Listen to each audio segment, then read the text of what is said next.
여러분, 계좌에 1,000만 원이 있습니다. 주식을 샀는데 반토막이 났습니다. 500만 원이 됐어요. 질문입니다. 다시 원금 1,000만 원으로 돌아가려면 몇 퍼센트 올라야 할까요?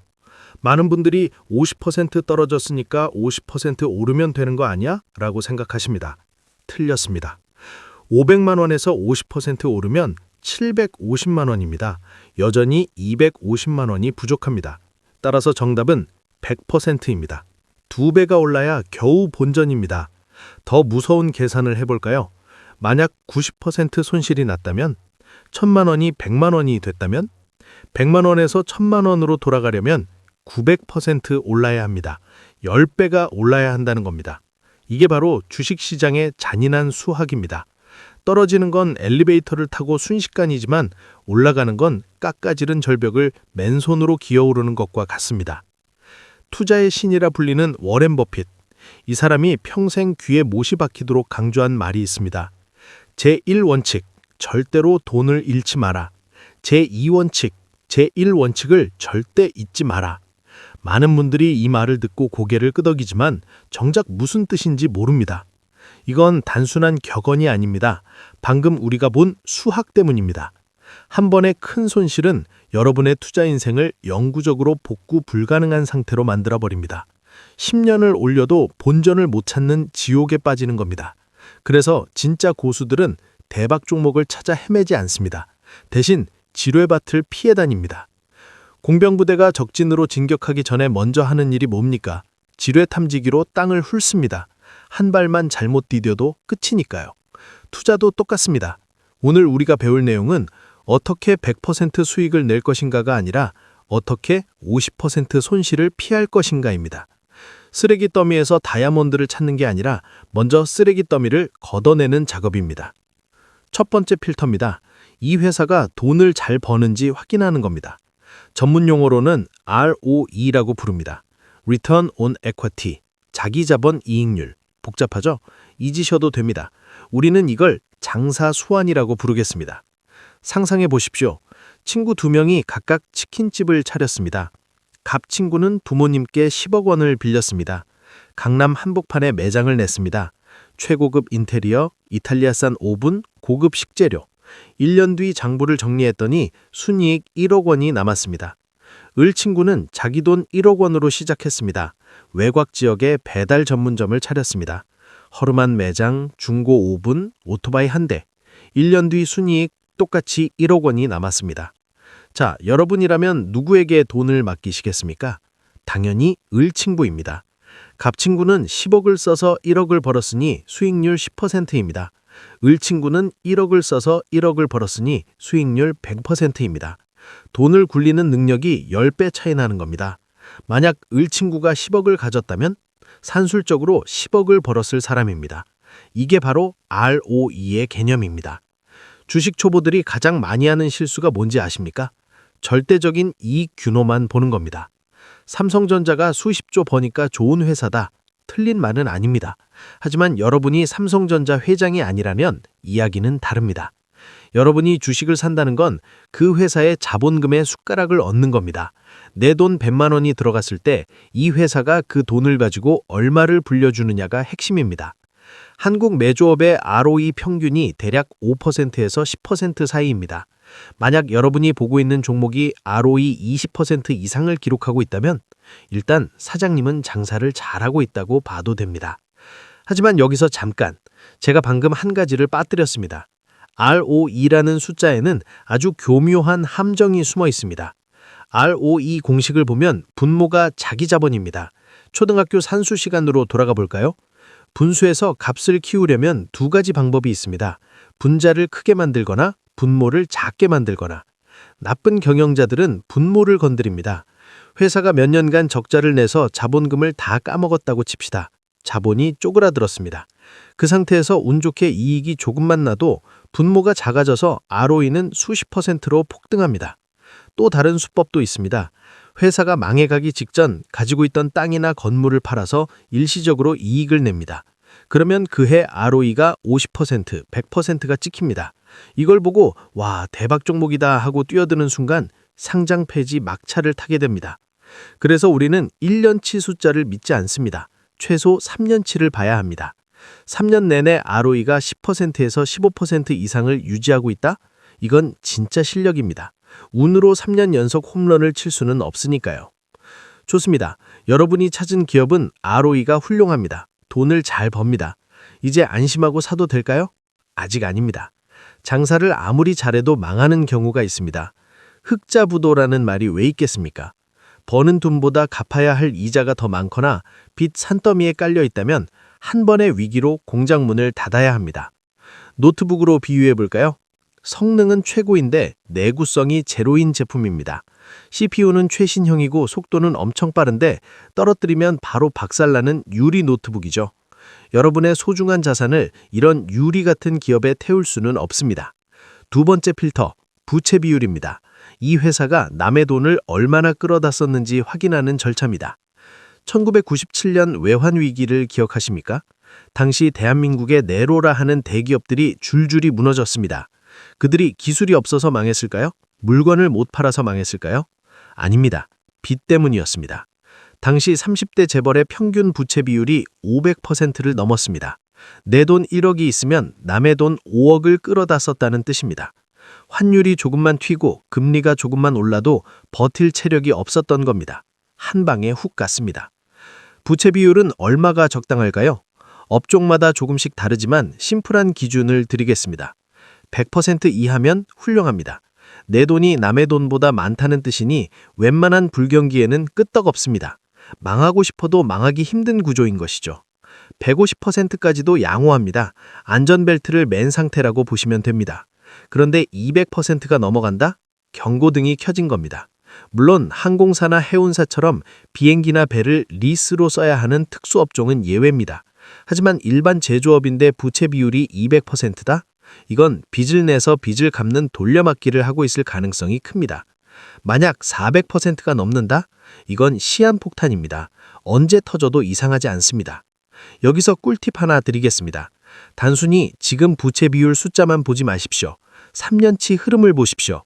부채 비율이 100%에서 120%, 150%로 야금야금 올라가고 있다면 이건 회사의 펀더멘탈이 서서히 무너지고 있다는 신호입니다. 반대로 200%였던 회사가 150%, 100%로 줄어들고 있다면 경영진이 뼈를 깎는 노력으로 체질 개선을 하고 있다는 뜻입니다. 오히려 기회가 될 수 있습니다. 숫자는 정지 화면이 아니라 영화입니다. 흐름을 읽어야 합니다. 자, 여기까지 두 번째 필터를 통과했습니다. 이 회사는 돈도 잘 벌고 재무 구조도 튼튼합니다. 이제 풀 매수하면 될까요? 아직 아닙니다. 가장 중요한 마지막 필터가 남았습니다. 여러분이 온라인 쇼핑몰에서 완벽한 노트북을 찾았습니다. 성능도 최고, 내구성도 완벽합니다. 그런데 가격표를 봤더니 1,000만 원입니다. 사시겠습니까? 아무리 좋아도 그 가격엔 안 삽니다. 그 돈이면 차라리 중고차를 사는 게 낫습니다. 물건이 좋은 것과 그 물건을 사는 게 좋은 투자인지는 완전히 다른 문제입니다. 주식도 똑같습니다.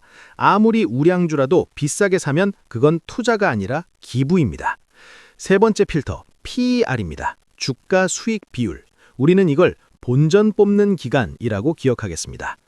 카페를 1억 원에 인수한다고 상상해 보십시오. 장부를 까봤더니 1년의 순이익으로 1,000만 원이 남는 가게입니다. 그럼 여러분이 투자한 1억 원을 전부 회수하는데 몇 년이 걸립니까? 10년입니다. 이때 이 카페의 PER은 10입니다. 주식도 똑같습니다. 어떤 기업의 시가총액이 1조 원인데 1년에 1,000억 원을 번다면 PER은 10입니다. 지금 이 회사가 버는 돈으로 여러분의 투자 원금을 회수하는데 10년이 걸린다는 뜻입니다. 만약 PER이 100이면 어떨까요? 원금 회수에 100년이 걸립니다. 여러분이 죽을 때까지 본전도 못 찾을 수 있다는 이야기입니다. 그럼 상식적으로 PER은 낮은 게 좋을까요? 높은 게 좋을까요? 당연히 낮은 게 좋아 보입니다. 빨리 본전을 뽑아야 하니까요.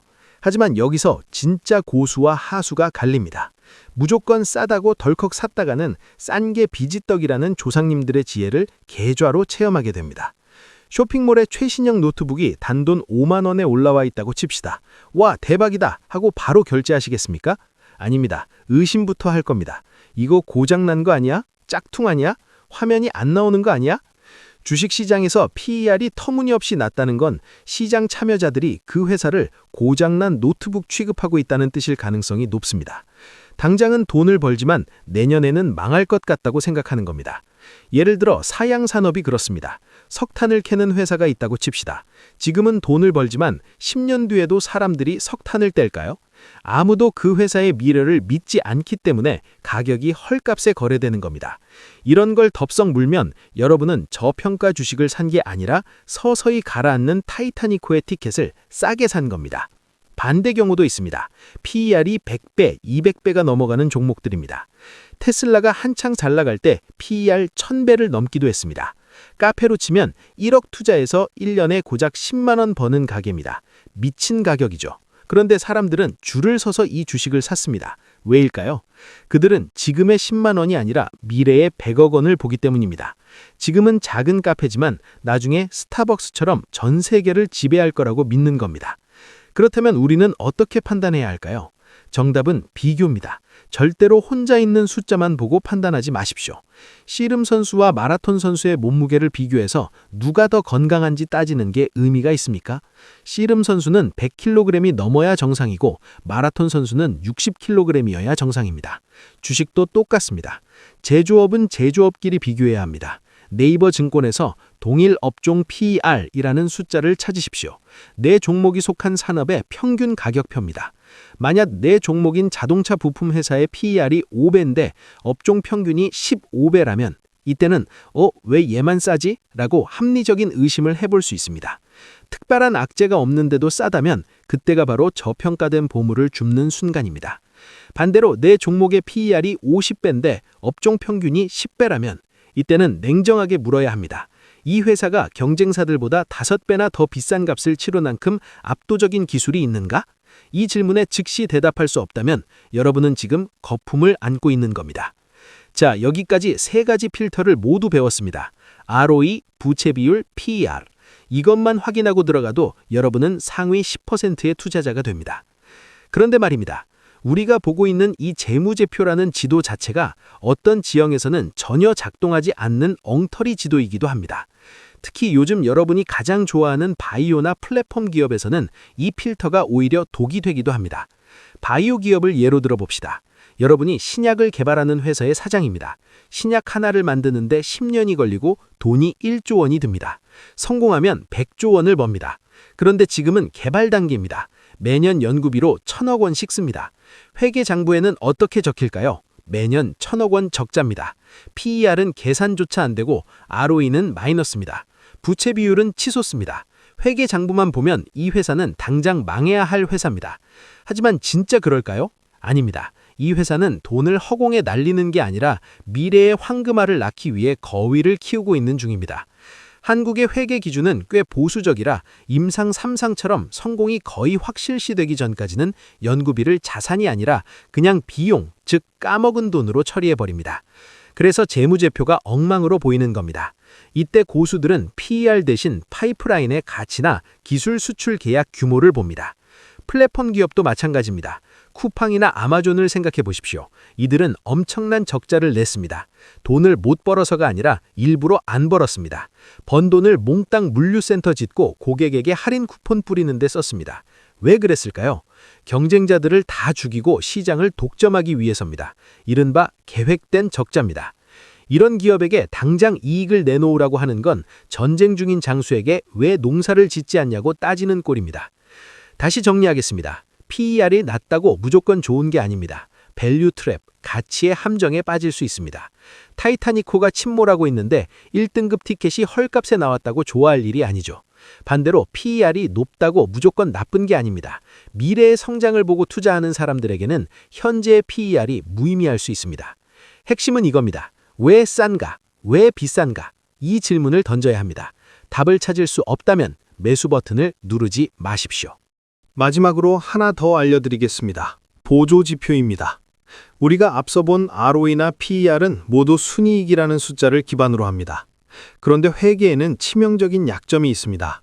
이익은 장부상의 숫자일 뿐 실제 통장에 들어온 현금이 아니라는 점입니다. 외상으로 물건을 팔아도 장부에는 이익으로 찍힙니다. 재고가 창고에 쌓여 있어도 이익으로 잡힙니다. 악덕 기업주들은 이 점을 악용해서 분식회계를 저지릅니다. 그래서 진짜 고수들은 순이익보다 더 중요하게 보는 숫자가 있습니다. 바로 영업활동 현금 흐름입니다. 말이 좀 길지만 뜻은 단순합니다. 장부 다 떼고 실제로 회사 통장에 현금이 얼마나 쏟아졌느냐는 겁니다. 이익은 의갱이지만 현금은 팩트다라는 월가의 격언이 있습니다. 회계사가 이익을 예쁘게 포장할 수는 있어도 통장 잔고를 위조할 수는 없습니다. 만약 여러분이 관심 있는 기업이 순이익은 흑자인데 영업활동 현금 흐름은 계속 마이너스다? 이건 100% 적신호입니다. 물건은 팔았는데 돈을 못 받고 있거나 창고에 악성 재고가 쌓이고 있다는 뜻입니다. 겉으로는 멀쩡해 보이지만 속으로는 썩어 들어가고 있는 겁니다. 반대로 순이익은 적자인데 현금 흐름은 플러스인 기업이 있습니다. 이건 장부상으로는 감가상각비등으로 비용 처리를 많이 했지만 실제로는 현금이 꼬박꼬박 들어오고 있다는 뜻입니다. 이런 기업은 터닝포인트, 즉 부활할 가능성이 매우 높습니다. 여기까지 배우신 분들은 이미 대단한 무기를 손에 쥐셨습니다. 하지만 가장 무서운 적이 남아 있습니다. 바로 여러분의 뇌입니다. 인류는 수백만 년 동안 수렵 채집 생활을 했습니다. 원시 시대의 생존 법칙은 단순합니다. 남들이 뛰면 같이 뛰어야 합니다. 수풀이 부스럭거리면 일단 도망가야 합니다. 그게 뱀인지 바람인지 확인하려 들면 죽습니다. 그리고 무엇보다 내가 가진 식량을 빼앗기는 건 죽음과 직결됩니다. 이 생존 본능이 주식시장에서는 최악의 버그로 작동합니다. 심리학가들의 연구에 따르면 인간은 100만 원을 벌었을 때의 기쁨보다 100만 원을 잃었을 때의 고통을 2배 더 크게 느낀다고 합니다. 이게 투자에서 어떤 비극을 만드느냐? 여러분의 계좌에 두 종목이 있다고 칩시다. A 종목은 20% 수익 중이고 B 종목은 20% 손실 중입니다. 갑자기 급한 돈이 필요해서 둘 중 하나를 팔아야 합니다. 여러분은 뭘 파시겠습니까? 열의 9은 수익난 A 종목을 팝니다. 수익을 확정지어서 기쁨을 느끼고 싶고 손실난 B 종목은 팔아서 고통을 확정짓고 싶지 않기 때문입니다. 언젠가 오르겠지, 본전만 오면 팔아야지 하며 애써 외면합니다. 이건 정원을 가꾸는 정원사가 예쁜 꽃은 꺾어버리고 잡초만 정성껏 물을 주는 것과 같습니다. 잘 자라는 놈은 더 크게 자라도록 놔두고 싹이 노란 놈을 뽑아야 계좌가 불어나는데 우리는 본능적으로 정확히 반대로 행동합니다. 이익은 짧게 자르고 손실은 길게 가져갑니다. 이 본능을 거스르지 못하면 아무리 좋은 종목을 골라내는 필터가 있어도 소용없습니다. 결국 여러분의 계좌에는 파란색 잡초만 남게 될 테니까요. 또 하나의 치명적인 버그는 군중 심리입니다. 옆자리 김대리가 주식으로 차를 바꿨다는 소리를 들으면 배가 아픕니다. 사촌이 땅을 사면 배가 아프다는 속담은 과학입니다. 나만 뒤처질 것 같은 공포, FOMO 증후군입니다. 이 공포는 이성을 마비시킵니다. PER이 100배든 부채 비율이 500%든 중요하지 않습니다.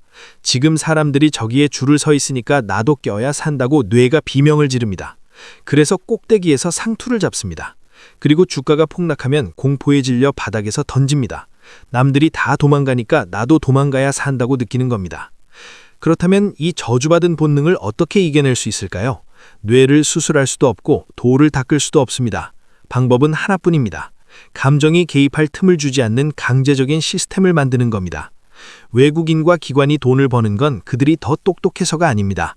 그들은 감정이 없는 알고리즘과 규정으로 매매하기 때문입니다. 투자는 IQ 싸움이 아니라 EQ 싸움입니다. 자신의 본능을 통제할 수 있는 시스템을 가진 자만이 이 정글에서 살아남을 수 있습니다. 자, 이제 정리하겠습니다. 오늘 우리가 배운 것은 크게 4가지입니다. 첫째, 50% 손실은 100% 수익이 필요합니다. 90% 손실은 900% 수익이 필요합니다. 투자의 목표는 돈을 버는 게 아니라 돈을 안 잃는 것입니다. 둘째, 3가지 필터로 지뢰밭을 피하십시오. ROE가 20% 이상인가? 3년 연속인가? 부채 비율이 100% 이하인가? 흐름은 개선되고 있는가? PER이 업종 평균 대비 어떤가? 왜 싼가? 왜 비싼가? 셋째, 현금 흐름으로 거짓말을 잡으십시오. 순이익은 장부, 현금은 팩트입니다. 넷째, 여러분의 뇌와 싸우는 시스템을 만드십시오. 감정이 아니라 기계적으로 움직여야 합니다. 자, 이제 내일부터 당장 실천할 수 있는 3분 루틴을 드리겠습니다. 지하철 출근길이나 점심시간에 딱 3분만 투자하십시오. 1단계, 10초. 관심 종목이 생기면 무조건 네이버 증권 앱을 켜십시오. 2단계, 1분. 3가지 숫자를 확인하십시오. ROE가 10 이상인가? 부채 비율이 100 이하인가? PER이 업종 평균보다 낮은가? 3단계, 2분. 스스로에게 질문하십시오. 이 회사는 돈을 잘 버는데 왜 이렇게 쌀까? 시장이 모르는 악재가 있나? 아니면 그냥 소외된 건가? 만약 이 질문에 대한 답을 찾을 수 없다면 매수 버튼을 누르지 마십시오. 이 루틴을 습관으로 만들면 여러분의 계좌에서 서서히 수익이 생기기 시작할 겁니다. 상장 폐지, 거래 정지, 반토막, 이런 무시무시한 단어들이 남의 일이 됩니다. 마지막으로 드리고 싶은 말씀이 있습니다. 증권사 직원들, 경제 채널의 전문가들, 그리고 매일 밤 쏟아지는 뉴스들이 여러분에게 주입하는 메시지는 한결같습니다. 투자는 어려우니 우리에게 맡겨라. 지금 급변하는 시장에서 가만히 있으면 도태된다. 빨리 사고 빨리 팔아라.